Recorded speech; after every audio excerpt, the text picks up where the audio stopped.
भ्रम का पुलिंदा। लेखक राजीव पटेल, सहलेखक संजय कुमार सिंह, सम्यक प्रकाशन। पाणिनि। भ्रमिकों ने संस्कृत भाषा का जन्म अज्ञात लाखों वर्ष पूर्व के नाम का भ्रम तो फैला दिया, लेकिन उस संस्कृत भाषा की लयबद्धता हेतु व्याकरण वाले को स्थापित करना भूल गए थे, जिसकी वजह से भ्रमशीलों को संस्कृत व्याकरण हेतु ईसा से लगभग 600 ईस्वी पूर्व में जाकर जन्म का सही समय अभी तक निश्चित नहीं हुआ है और अज्ञात स्थान भी अभी तक लोग निश्चित नहीं कर पाए कि इनको जन्म होना कहाँ और किसके घर में दिखाया जाए। पर एक अदृश्य भ्रमिक विद्वान को पैदा करना पड़ा, जिसका नाम इन लोगों ने पाणिनि रखा था।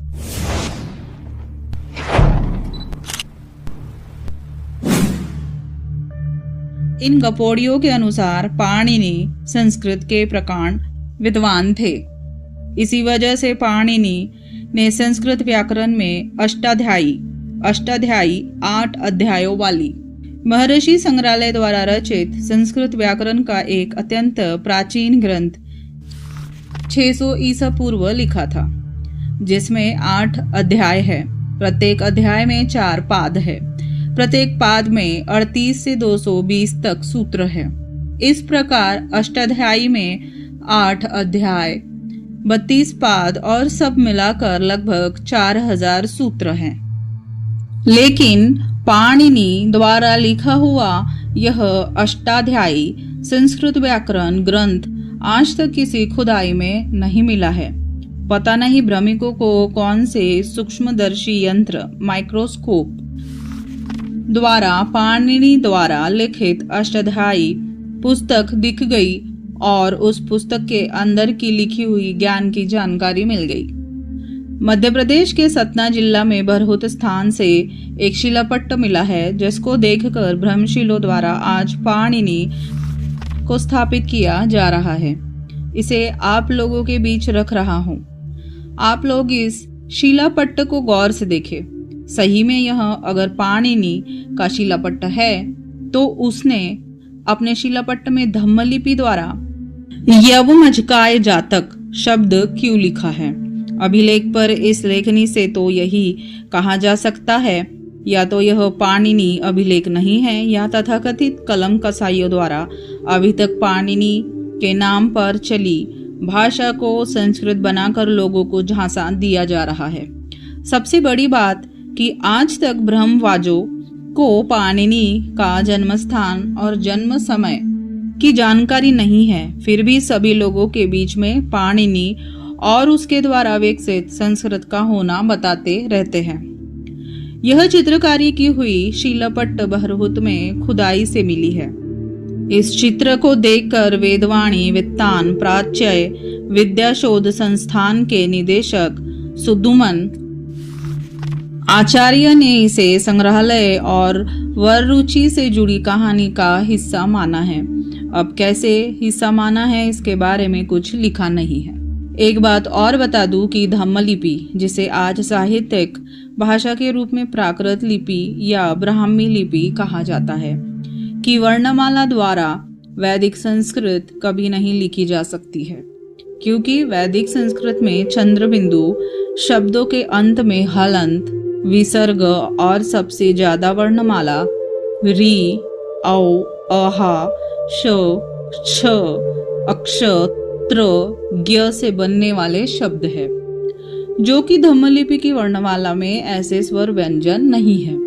दूसरी सबसे अहम बात यह है कि धम्मलिपि की वर्णमाला में जब री स्वर नहीं है तो उस स्वर द्वारा संस्कृत का कृ कैसे लिखा जाएगा? नीचे धम्मलिपि लिखा हुआ पूरा अभिलेख रख रहा हूँ। इसको देखकर कोई बताए कि चंद्रबिंदु, हलंत, विसर्ग और री का उपयोग कहाँ हुआ है।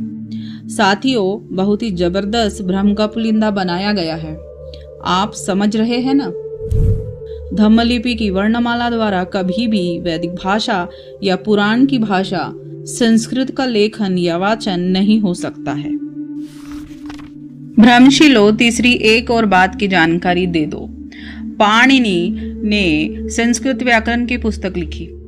सही में लिखी थी या तुम लोग अभी तक सभी लोगों को भ्रमित कर रहे हो? चलो माना कि पाणिनि ने सही में पुस्तक लिखी, लेकिन वह पुस्तक आज कहाँ है?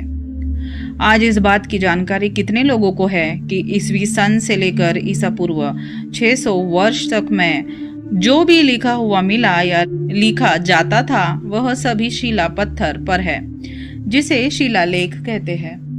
क्योंकि उस समय लेखन हेतु कागज, ताम्रपत्र, भोजपत्र, ताड़पत्र या अन्य किसी वस्तु का आविष्कार नहीं हो पाया था, जिस वजह से उस समय के सभी लोग अपने लेखन हेतु शिलाओं के अलावा कुछ भी उपयोग नहीं करते थे। फिर भाट भगेड़ा महोदय अपने संस्कृत लेखन वाले भ्रम पर कुछ बोलो तो सही कि शिलाओं पर लिखा हुआ पाणिनि का वह संस्कृत व्याकरण किस जगह की खुदाई से मिला है, और आज के समय में पाणिनि का वह लिखित शिलालेख किसी संग्रहालय में सुरक्षित रखा है। मेरी बात अगर तुम्हारे कानों तक पहुंच जाए तो उसके बाद पाणिनि के शिलालेख की खोज, चाणक्य के नीति शास्त्र का शिलालेख, वाल्मीकि का रामायण शिलालेख, मनु का मनुस्मृति शिलालेख, वेदव्यास का महाभारत और गीता का शिलालेख खोज नाम पर धारावाहिक बनाकर दूरदर्शन पर जरूर चलाना, ताकि तुम्हारे ऊपर से लोगों का भ्रम का पुलिंदा बनाने की उपाधि दूर हो और तुम्हारे अन्यायियों का विश्वास भी तुम लोगों पर बना रहे। अभी तक तुम लोग सिर्फ ईश्वर की खोज नाम का धारावाहिक बनाकर दूरदर्शन पर दिखाते हो। क्यों? सही बोला ना? इस पुस्तक को पढ़ने के बाद अभिलेख की खोज नाम से धारावाहिक बनाओ, कैसा रहेगा? ब्रह्मभाट के वंशज लोग जिस काल में पाणिनि को स्थापित करने में लगे हैं, उस समय मध्य भारत में 16 महाजनपद का उल्लेख मिलता है। इन महाजनपदों का नाम क्रमशः इस प्रकार है: मगध, अंग, वज्जी, मल्ल, काशी, कौशल, कुरु, गांधार, काम्बोज, अवंती, चेदी, अस्माक, मत्स्य, पांचाल, सुरसेन, वत्स, जिसमें बिंबिसार का शासन मगध और अंग पर था। उन सभी महाजनपद की अपनी मुद्रा होती थी, जो आज उत्खनन में मिली है। उस मुद्रा को पंचमार्ग की मुद्रा बोला जाता है। उन सभी पंचमार्ग की मुद्राओं पर उस समय की लिपि द्वारा सांकेतिक तौर पर महाजनपद के नाम का पहला अक्षर या उस महाजनपद के प्रमुख व्यक्ति के नाम का एक अक्षर अंकित मिला है, जैसे स, म, व। उस अंकित अक्षर को आज कोई भी देख व साथ में पढ़ भी सकता है, क्योंकि वह अंकित अक्षर धम्मलिपि में है। उत्खनन से प्राप्त पंच मार्ग की मुद्राओं में से कुछ मुद्राओं पर बड़ी ही विशिष्ट निशान व पहचान मिली है। इस निशान को देख व जानकर ब्रह्मवंशियों की आस्था हिल जाएगी, क्योंकि वे लोग सिर्फ कागज पर लिखे और लोगों के मुंह से सुनी बातों के ज्ञान पर ही गर्व करते हैं। सच्चाई का उन्हें अभी तक पता नहीं है। शायद किसी ने इन्हें पुरातात्विक साक्ष्यों पर आधारित वास्तविक तथ्यों को उनके समक्ष प्रस्तुत नहीं किया है। इसी कारण आज तक इन निशानों पर ब्रह्मवंशी लोग अपना पुश्तैनी दावा ठोकते आ रहे हैं। ऐसे ही एक पंचमार्ग की मुद्रा पर एक साथ बोधि वृक्ष, चैत्य और स्वास्तिक का निशान बना है। अब यह तो पता ही है कि चैत्य और बोधि वृक्ष की संस्कृति के वाहक है, यानी स्वास्तिक निशान भी सम्यक संस्कृति का निशान व पहचान है। इस स्वास्तिक चिन्ह पर ब्रह्मभाटों द्वारा सिर्फ भ्रम का पुलिंदा बनाया जा रहा है। पंचमार्ग की एक मुद्रा जिस पर रथ बना हुआ है, उसे ब्रह्मभाटों के समक्ष प्रस्तुत कर रहा हूँ, ताकि ब्रह्मभाटों के तथाकथित विद्वान लोग रथ में सवार व्यक्ति से अपना खून का रिश्ता जोड़ते हुए रथ सवार का नाम बता सके। पंचमार्ग की मुद्रा पर रथ और रथ सवार का चित्र बना है। अब ब्रह्मवंशी कलम कसाई लेखक रथ पर सवार व्यक्ति को क्या नाम देंगे? सम्यक संस्कृति में जब भगवान बुद्ध की मूर्ति बनने की परंपरा थी, उस समय बोधगया में पहली बार सम्राट अशोक ने बोधि वृक्ष के नीचे भगवान बुद्ध का पद निशान सिरिपाद बनाया था, जिसे सिरिपाद कहा जाता था, जिस पर स्वास्तिक धम्म चक्र त्रिरत्न का निशान देखने को मिलेगा। सबसे नीचे में जो सिरिपाद देख रहे हैं वह सिरिपाद स्वात घाटी से मिला है, जिस सिरिपाद पर खरोष्टी लिपि में बोधासा साकामुनीसा लिखा हुआ है। आज अगर इस सिरिपाद पर साकामुनीसा नाम नहीं लिखा होता तो आज के कलम कसाई लोग इस सिरिपाद पर अपनी पुरखों की दावेदारी करते हुए भ्रम का पुलिंदा बनाते रहते। भाटों की भ्रमलीला भी अजब है। पाणिनि के नाम पर वासुदेव शरण अग्रवाल, प्राध्यापक काशी विश्वविद्यालय, ने 1954 ईस्वी में पाणिनि कालीन भारतवर्ष के नाम से एक पुस्तक लिखी है, जिसमें अध्याय 3 सामाजिक जीवन पर है। उस सामाजिक जीवन में परिच्छेद 1 वर्ण और जातियां विषय पर लिखा गया है, जिसमें अग्रवाल लिखते हैं कि पाणिनि कालीन समाज की मूल भित्ति वर्ण और आश्रम की व्यवस्था थी। ब्राह्मण, क्षत्रिय, वैश्य और शूद्र, इन चारों वर्णों का उल्लेख अष्टाध्यायी में हुआ है। आखिर ये सब पाणिनि ने कहाँ लिखा और ये सब विद्वान कहाँ से पढ़ लिए? क्या किसी ने ईसा पूर्व मिले किसी अभिलेख में वर्ण जाति का वर्णन देखा है? सम्राट हर्यक वंश के बाद सम्राट नाग वंश, सम्राट नंद वंश और सम्राट मौर्य वंश का शासन आता है।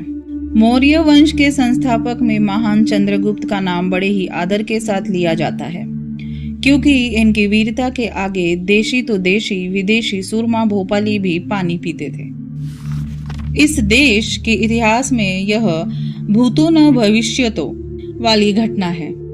अभी तक आपने अपने देश के अंदर किताबों में वर्णित एक से एक कागजी सुरमा भोपाली, गीदड़, छाप, शेर शासक को पढ़े होंगे, लेकिन किसी ने भी विश्व विजेता को पराजित नहीं किया है।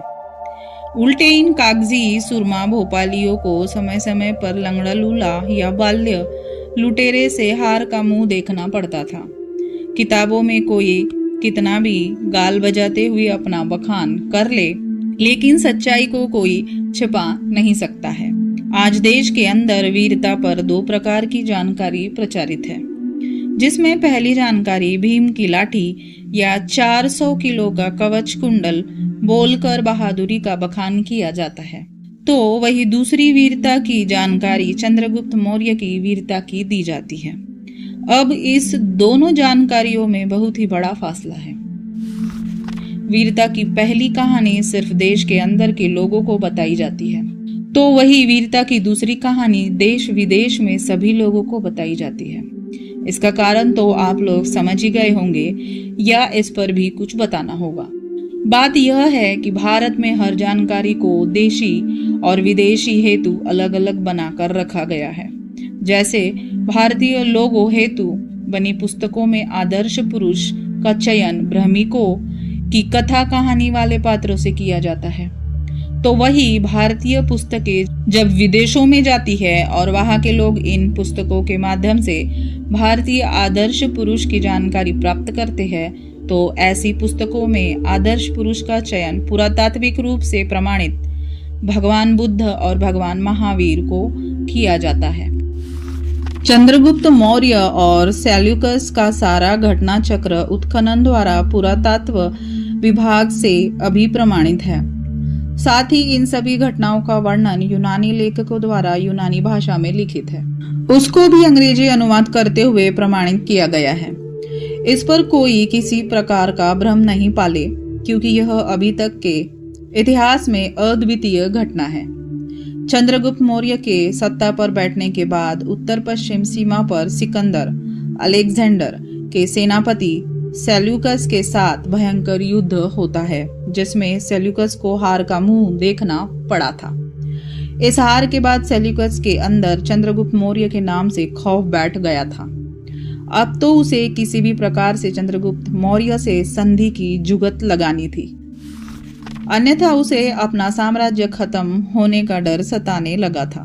आगे इसी का प्रमाण है कि दो राजाओं के बीच दुश्मनी को पारिवारिक संबंध में बदलने हेतु सेल्यूकस ने चंद्रगुप्त मौर्य से अपनी बेटी हेलेना की शादी की तथा साथ साथ पश्चिमी भूभाग का बहुत बड़ा हिस्सा हीरात, कंधार, काबुल, बलूचिस्तान जैसा उन्नत भूभाग मगध सम्राट के चरणों में सुपुर्द किया था। इतना होने के बाद भी सिकंदर के अंदर बैठा डर पूरी तरीके से खत्म नहीं हो रहा था। इस वजह से उसने इतना होने के बाद भी अपने एक यूनानी विद्वान मेगास्थनीज को शांतिदूत के रूप में मौर्य दरबार में भेजा था ताकि आगे किसी प्रकार की कोई परेशानी न हो।